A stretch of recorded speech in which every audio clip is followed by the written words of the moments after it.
Hi students, let us see life skill lesson 7, a wedding present. We have, let us see 7th lesson, a wedding present. A best love by God are those that are rich, yet have the humility of the poor, and those that are poor and have magnanimity of the rich. So என்ன சொல்கிறாங்கன்னா, நம்ம வந்து என்னது, நம்ம கடவுள் வந்து நம்மக்கிட்ட கொடுத்த பெஸ்ட்டு லவ்னா என்னது, ரொம்ப ரிச்சாக இருக்கிறவங்க தான் நம்ம லவ் பண்ணணும்னு இல்லை, ரொம்ப ஹியூமினிட்டி, அதாவது நமக்கு மனிதாபிமானம் இருந்தாலே போதும். டுவர்ட்ஸ் புவர்ஸ் வந்து நம்ம என்ன பண்ணோம், இறக்கப்படணும் அப்படி சொல்லி சொல்கிறாங்க.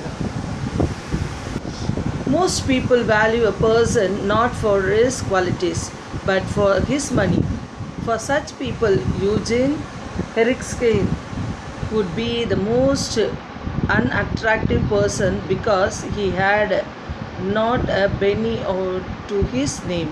Yet Eugene was actually a very handsome young man, as popular with men as he was with women. Eugene managed on the 200 pounds that his aunt gave him. After trying his hand at various jobs, he was now just a charming young man. To make matters worse, he was in love with Laura Martin.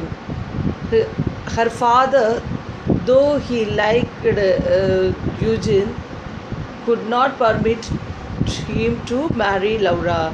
Come and see me, boy, when you have 10,000 pounds of your own, he had once told Eugene. So என்னென்னா, ஒரு ஊரில் வந்து யார், நம்ம நார்மலாகவே மக்கள் வந்து என்ன பண்ணுவோம், ஒரு பர்சனுக்கு மரியாதை கொடுக்க மாட்டோம், அவங்களுடைய மணிக்கு தான் மரியாதை கொடுப்போம். அந்த மாதிரி யூஜின் வந்து என்னது, யூஜின் எரிக்சன்ட்டு ஒருத்தர் இருக்காங்க.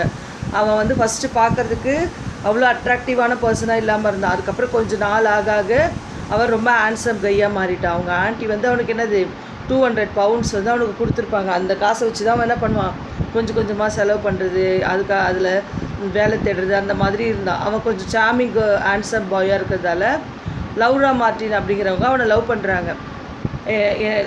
அவங்க லவ் பண்ணி அதுக்கப்புறம் அவங்க ஃபாதர்கிட்ட அப்ரூவல் வாங்குறதுக்காக போகும்போது அவங்க அப்பா என்ன சொல்கிறாரு, அவங்க அப்பாவுக்கும் யூஜினை பார்த்தோன்னே பிடிச்சிருச்சு. ஏன்னா யூஜின் வந்து ரொம்ப அழகாக ஹேண்ட்ஸமாக இருக்கான். ஆனாலும் அவங்க அப்பா என்ன சொல்கிறாரு, ஒரு 10,000 பவுண்ட்ஸும் கையில் இருந்தால் தான் நீ வந்து என்ன பண்ண முடியும், என் பொண்ணை கல்யாணம் பண்ணிக்க முடியும், இல்லைனா நீ வந்து என்னது, என் பொண்ணை கல்யாணம் பண்ணிக்க முடியாது. எப்போ உன் கையில் 10,000 பவுண்ட்ஸ் வருதோ அப்போ வந்து நீ என்ன பண்ணு, என்னை வந்து பாரு, நான் அப்போ உங்களுக்கு கல்யாணம் பண்ணி வைக்கிறேன் அப்படிங்கிற மாதிரி அவங்க அப்பா சொல்லிடுறாரு. One morning, Eugene called his friend Alan Trevor, always a well-known painter. He had taken an instant liking to Eugene because of his cheerfulness and good nature. Drop in and see me anytime you are passing by, he had told Eugene.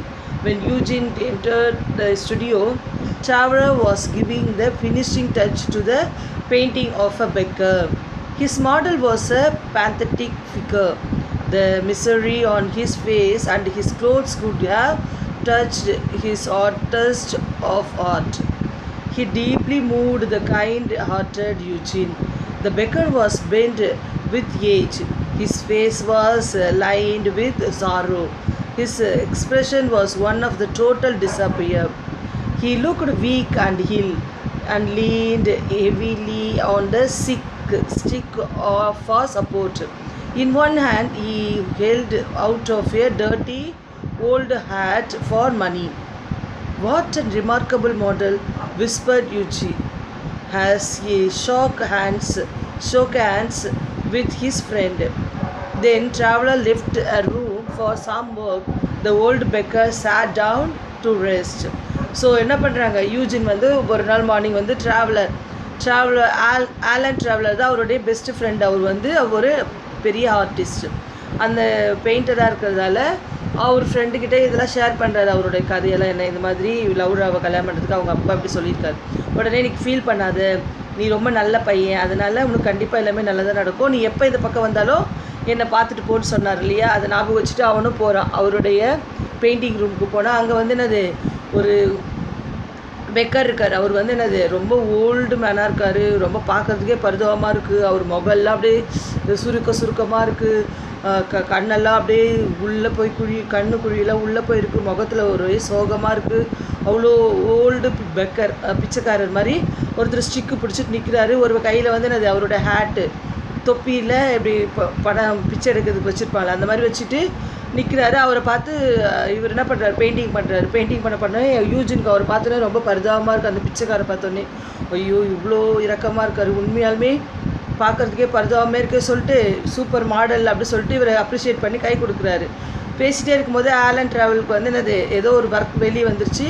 அதனால் கொஞ்ச நேரம் நான் room போயிடுறாரு, வெளியே கொஞ்ச நேரம் இங்கேயே இருப்பா, நான் வெளியே போயிட்டு வரேன்னு போகிறாரு. அப்போ அவரும் யார் யூஜினும் அந்த ஓல்டு பெக்கர் மட்டும்தான் அந்த ரூமில் இருக்காங்க. ஓல்டு பெக்கர் என்ன பண்ணுறாரு, சைடில் ஒரு ஓரமாக போய் உட்காந்துக்கிறாரு. He looked so miserable that Eugene felt sad for him and felt for some money in his pockets. All he could find was a pound and some pennies. Poor old chap, he said to himself, he needs in more than I do. I'll have nothing to spend for the rest of the month. But never mind, he looks really ill. He walked across the room and slipped the pound into the beggar's hand. The old man jumped with surprise, lifted his bent head, looked at the money and then at Eugene's face. Thank you, kind sir, he said. Thank you. Later, Eugene told Laura about it and felt happy when she approved. When he left her house, he had to walk all the way home because he had no money. So என்னாச்சு, இவர் வந்து யூஜினுக்கு வந்து அந்த பிச்சைக்காரை பார்த்து ரொம்ப பாவமாக இருக்கு இல்லையா. ஸோ நம்ம என்ன பண்ணலாம், அவருக்கு எதாவது ஹெல்ப் பண்ணணுமேனு அவர் பேக்கெட்டில் கை வச்சு, அவன் பேக்கெட்டில் என்னது ஒரே ஒரு பவுண்டு, 1 பவுண்டு கொஞ்சம் பென்னிஸு, கொஞ்சம் சில்லற காசு இருக்குது, அவ்வளோதான். என்ன பண்ணுறது, இந்த 1 பவுண்டு வச்சு தான் இந்த மாதம் ஃபுல்லாக நம்ம செலவு செய்யணுமே. ஆனால் இந்த பிச்சைக்காரை பார்த்தா ரொம்ப பாவமாக இருக்குது. ஸோ என்ன பண்ணலாம், பிச்சைக்காருக்கு காசு கொடுத்துலாம் சொல்லிட்டு என்ன பண்ணுறாரு, அந்த 1 பவுண்டை எடுத்து அவர் கையில் போட்டுடுறாரு. அந்த பிச்சைக்காரர் அப்படியே பார்த்துட்டா அவர் கையில் காசு இருக்கு. உடனே அவர் அப்படியே சர்ப்ரைஸாக பார்க்குறாரு, நம்மளுக்கும் யாரா பிச்சை போடுறாங்கன்ற மாதிரி பார்த்துட்டு ரொம்ப thank you sir, you are very kind அப்படி சொல்லிட்டு அந்த பிச்சைக்காரர் சொல்கிறார். உடனே அவர் சொல்கிறார், யூஜின் என்ன சொல்கிறார், தேங்க்யூ ஓகே அப்படி சொல்லிட்டு கிளம்பிடுறான். யூஜின் அதுக்கப்புறம் லவ்ராவை பார்த்து பேசுகிறான், எப்போ நம்ம கல்யாணத்துக்கு உங்கள் அப்பா ஓகே சொல்வார், அதுமாதிரி சொன்னால் தான் நம்ம ரொம்ப ஹாப்பியாக இருக்க முடியும் அப்படி சொல்லிட்டு பேசிவிட்டு அவனை என்ன பண்ணுறான், வீட்டுக்கு கிளம்பி நடந்தே போகிறான். ஏன்னா அவன் கையில் காசு இல்லை, இருந்த காசு தானே பண்ணிட்டான் அந்த பிச்சைக்காருக்கு போட்டுட்டா இல்லையா. அதனால் அவன் நடந்தே வீட்டுக்கு சோகமாக போகிறான். That night Eugene went over the Artists Club. It was late and most of the members had left, but Alan Traver was still there. Well, Alan, did you manage to finish the painting? He asked. Oh, it's finished and framed, my boy, said Traveler cheerfully. By the way, he said, that old model who you saw has taken a liking for you. He asked me all sorts of questions about you and I had to tell him who you are, where you live, how much money you have, your hopes regarding Laura. My dear Alan, said Eugene, that was chilly for you. But you are joking, aren't you? Poor old chap. I felt really sorry for him. I wish I could do something to help him. உடனே என்ன பண்ணுறான், நடந்து போயிட்டுருக்கா. அதுக்கப்புறமேட்டு அவன் என்ன பண்ணுறான், artist கிளப்புக்கு போகிறான். அங்கே போனால் அங்கே யார் இருக்கா, ஆலன் ட்ராவலர் இருக்கார். அவரை பார்த்த உடனே உங்கள் பெயிண்டிங்லாம் முடிஞ்சிருச்சா உடனே முடிஞ்சிச்சு, அதை ப்ரேம் பண்ணியே நான் முடிச்சிட்டேன் அப்படி சொல்லிட்டு அவர் ரொம்ப சியர்ஃபுல்லாக சொல்கிறாரு. அப்புறமே பை த வே, அந்த மாடல் வந்து உன்னை பற்றி ரொம்ப கேட்டார், உன்னை அவருக்கு ரொம்ப பிடிச்சிருக்குது, உன்னை பற்றி நிறைய கொஸ்டின்ஸ் கேட்டார், உங்கள்கிட்ட என்ன காசு இருக்குது, என்ன இது எல்லாமே கேட்டார். நான் எல்லாத்தையும் சொன்னேன், அவன்கிட்ட இருக்க காசு, அவனுக்கு இருக்கிற பிரச்சனை, லவ்ராக்கும் உனக்கும் லவ்ராக்கும் இருக்கிற பிரச்சனை எல்லாத்தையுமே நான் அவர்கிட்ட சொல்லிட்டேன் அப்படி சொன்னோடனே அவனுக்கு கோவம் வந்துடுது. யாருக்கு, யூஜினுக்கு. என்னை பற்றி எதுக்கு அந்த பிக்சர் அவர்கிட்ட போய் சொன்னேன், பெக்கர்கிட்ட? அவரே பாவம், அவரை பார்க்கறதுக்கே பரிதாபமாக இருந்துச்சு, அவர்கிட்ட போய் என்னை பற்றி எதுக்கு சொல்கிறேன்? ஆனால் அவர் வந்து உண்மையாலுமே பார்க்கறதுக்கு பரிதாபமாக இருந்தார். என்னால் ஏதாவது செய்ய முடியும்னா கண்டிப்பாக அவருக்கு ஒரு ஹெல்ப்பு பண்ணணும்னு நான் நினைக்கிறேன் அப்படி சொல்லிட்டு யூஜின் ரிப்ளை பண்ணுறான். It's terrible that the old man should be living in such misery. I have got a lot of old clothes at home. I think I can give them to him. I'll certainly tell him about your offer, said Trevor. It's really very kind of you. உடனே அவன் என்ன சொல்கிறான், அவரை பார்க்கறதுக்கே ரொம்ப பரிதாபமாக இருந்துச்சு, அதனால் என்னால் முடிஞ்ச ஏதாவது உதவி செய்யணும் ஆசைப்பட்றேன் அப்படி சொன்னான் இல்லையா.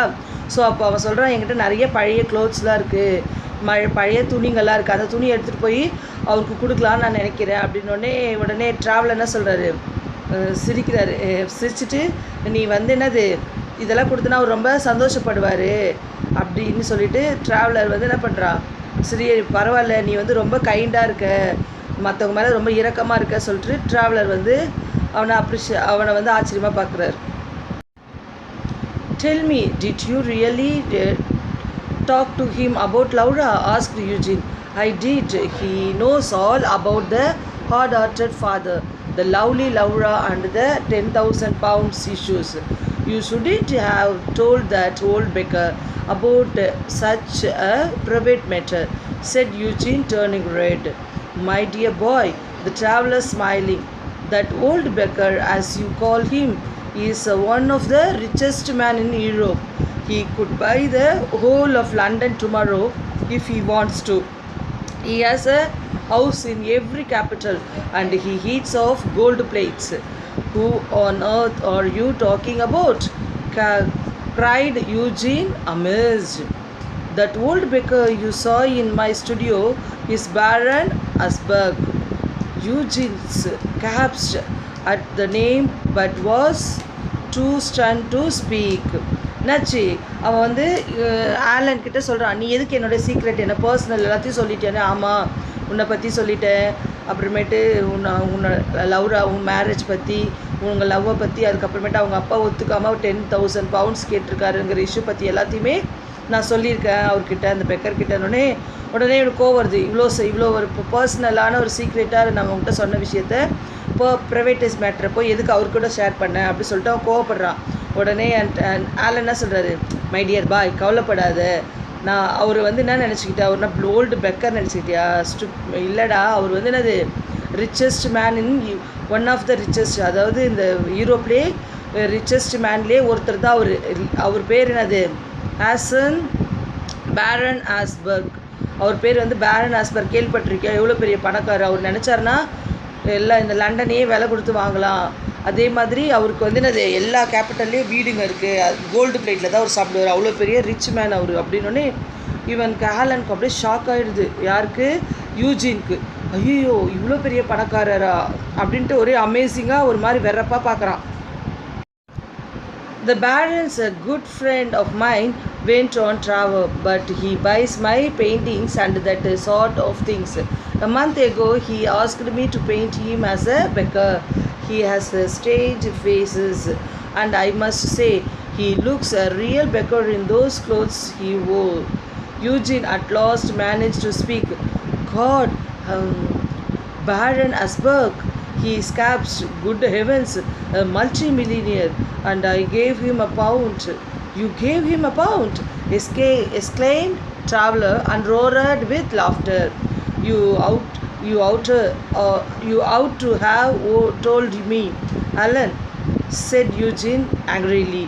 You shouldn't have let me make such a fool of myself. உடனே என்ன, பேரன் வந்து என்னது என்னுடைய குட் ஃப்ரெண்டு கூட, அவர் நிறையா எனக்கு வந்து என்ன பண்ணுவார், பெயிண்டிங்ஸ்லாம் நிறைய வந்து வாங்கிட்டு போவார். அப்போ ஒரு முறை அவர் வந்து என்ன பண்ணார், அவரை பெயிண்ட் பண்ணணுன்னு கேட்டார். அதே மாதிரி பெக்கர் வேஷம் போட்டுட்டு வந்தார், அதனால தான் நான் அவரை பெயிண்ட் பண்ணேன். அந்த டைமில் தான் நீ வந்த, ஆனால் பார்க்கறதுக்கு ரியலாகவே பெக்கர் மாதிரியே இருந்தார் இல்லையா அப்படி சொல்லிட்டு ட்ராவலர் சொல்கிறாரு. ட்ராவலர் ஆலன் சொன்ன உடனே இவன் என்ன பண்ணுற, யூஜினு, ஆனால் உண்மையாலுமே அவரை பார்க்குறதுக்கு பெக்கர் மாதிரியே தான் இருந்துச்சு. அவரை பார்த்தா அவ்வளோ பெரிய மில்லியனியர், அவர் மல்டி மில்லியனரு. அவருக்கு போய் நான் ஒரு காயினை, ஒரு 1 பவுண்ட் காயினை போய் கொடுத்து அசிங்கப்படுத்திட்டேனே, ஐயோ எனக்கு ரொம்ப அசிங்கமாக இருக்கணுன்னே ஆலன் சொல்கிறேன், என்னது நீ அவர் காசு கொடுத்தியா அப்படி சொல்லிட்டு சிரிக்கிற, 1 பவுண்டு கொடுத்தியா அப்படின்ட்டு. அப்போ அவன் சொல்கிறான், நீ என்கிட்ட ஏற்கனவே சொல்லியிருக்கணும்ல இவர் பெரிய மில்லியனர், நீ ஏன் நீ என்கிட்ட சொல்லலை அப்படின்னு. அவன் சொல்கிறான், யார் ஆலன் சொல்கிறான், எனக்கு என்ன தெரியும் நீ இந்த மாதிரி வேலை பண்ணுவேன், நான் எனக்கு என்னடா தெரியும் அப்படி சொல்லிட்டு அவன் சிரிச்சுக்கிட்டே சொல்கிறான்.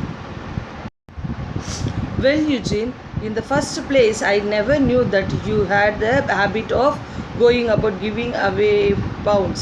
Besides, when you came in, and I didn't know whether Hasberg would want you to know who he was.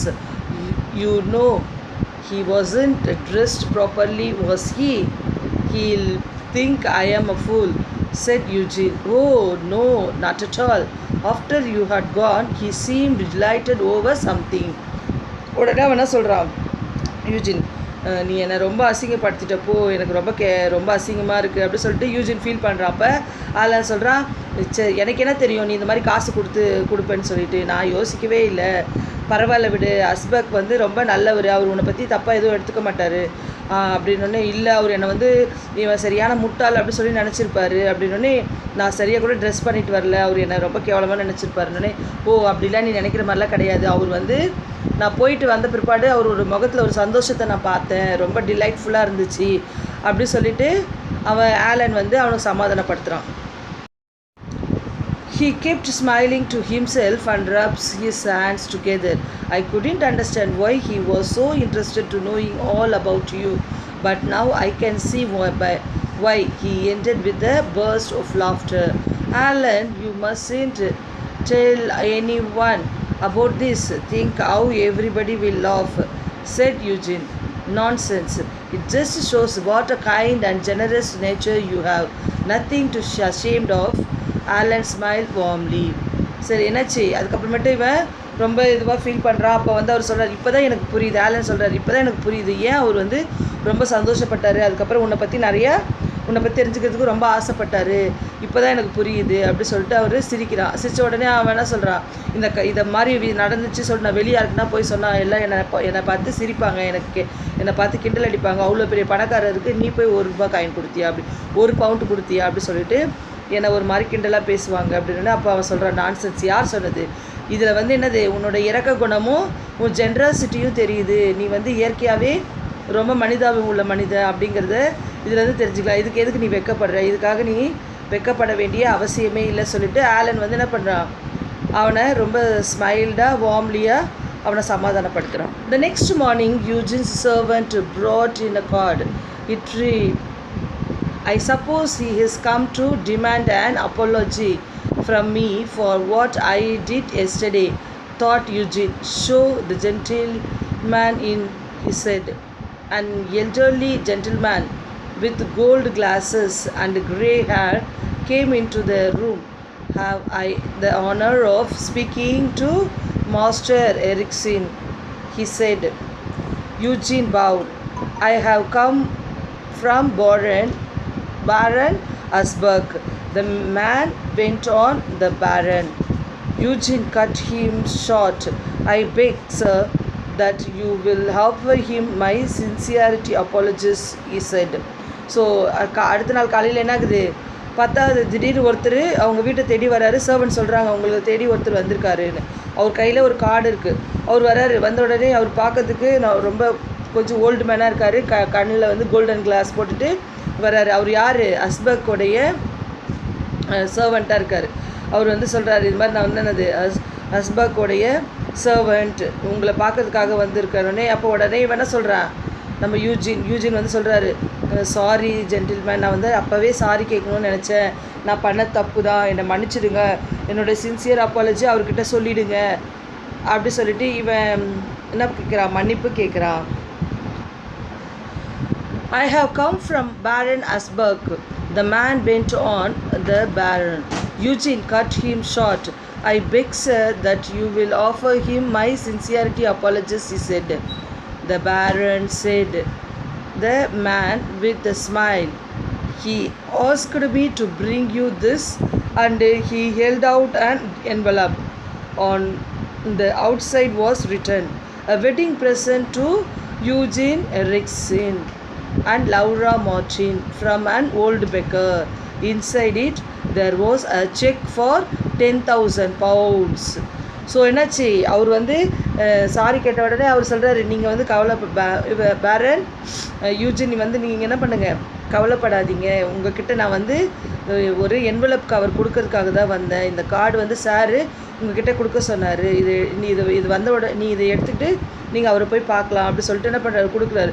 அதில் பார்த்தா அதில் என்ன போட்டிருக்கு, வெட்டிங் ப்ரெசன்டேஷன் போட்டிருக்கு. வெட்டிங் ப்ரெசன்டேஷன் போட்டு என்ன போட்டிருக்கு, wedding present to Eugene Ericsson and Laura Martin from an old beggar. Old beggar கிட்டேருந்து கிடைக்கிற வெட்டிங் ப்ரெசன்ட் போட்டு உள்ளே என்ன இருக்குது, 10,000 பவுண்ட்ஸு செக் எழுதி கொடுத்துருக்காரு, 10,000 பவுண்ட்ஸு. அதை பார்த்த உடனே அவனுக்கு எப்படி இருக்கும் இல்லையா, அப்படியே சந்தோஷமாக இருந்திருக்கும். நம்ம எதிர்பார்க்காத ஒரு இது வந்து என்னது கிடச்சிச்சு. ஏன்னா ஒரு 1 penny தான் அவங்களுக்கு கொடுத்தாங்க, ஆனால் அவனுக்கு ரிட்டன் எவ்வளோ கிடச்சிச்சு, இந்த 10,000 பவுண்ட்ஸ். ஸோ மனிதாபிமானம், இறக்கம் நம்ம மற்றவங்கள மேலே படும்போது கடவுள் வந்து என்ன பண்ணுவார், நம்மளுக்குரியதை செய்வார். ஸோ அந்த 10 பவுண்ட்ஸ் வச்சு என்ன பண்ணியிருப்பார், அவர் கண்டிப்பாக லவ்ராவை மேரேஜ் பண்ணி சந்தோஷமாக வாழ்ந்துருப்பாங்க இல்லையா. Moral. Goodness is about character, integrity, honesty, kindness, generosity and moral courage. It is about how we treat other people. So moral சொல்கிறாங்க, என்ன சொல்கிறாங்கன்னா, நம்மளுடைய நல்ல குணம் வந்து என்னது, நம்மளுடைய நேர்மை, உண்மை, நாணயம், நம்மளுடைய பெருந்தன்மை, மாரல் சப்போர்ட்டாக இருக்கிற ஒரு கேரக்டர் தான் வந்து நமக்கு எப்போவுமே நல்லதை பண்ணும். அதுதான் மற்றவங்கள முன்னாடி நம்மளை நல்லவங்களாக காட்டும், மற்றவங்களும் நம்மளை அது மாதிரி தான் ட்ரீட் பண்ணுவாங்க.